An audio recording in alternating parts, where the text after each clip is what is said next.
சிறுகடிக்க ஆசை சீரியல்ல அடுத்த வாரத்துக்கான எபிசோட்ல நம்ம மீனா இருந்துட்டு முத்துக்கிட்ட போயிட்டு சீதா வேலை செய்கிற ஹாஸ்பிட்டலில் சின்ன பசங்களுக்கெல்லாம் கவுன்சிலிங்லாம் கொடுக்குறாங்களாம்.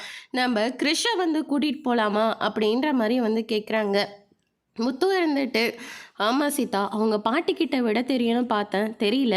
இப்போ கிறிஷ் மூலியமாவது அவனை பற்றின எல்லா விஷயத்தையும் நம்ம தெரிஞ்சுக்கலாம் அப்படின்னு சொல்லிட்டு முத்து வந்து முடிவெடுக்கிறாங்க. இவங்க ரெண்டு பேரும் பேசிகிட்டு இருக்கிறத ரோகிணி வந்து கேட்டுறாங்க.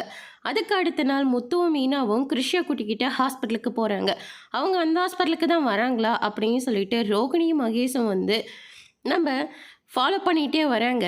அதுக்கு அடுத்ததாக சீதா கிட்ட ரோகிணி நிற்கிறத முத்து மீனாவும் பார்த்த உடனே பயங்கரமாக ஷாக் ஆகுறாங்க. ஆமாக்கா, இவங்க எங்கிட்ட தான் ஃபோன் பண்ணி ஹாஸ்பிட்டலுக்கு வர அப்பாயின்மெண்ட் கிடைக்குமான்னு சொல்லி கேட்டாங்க அப்படின்னு சொல்லிட்டு நம்ம சீதா வந்து சொல்லிட்டு இருக்காங்க.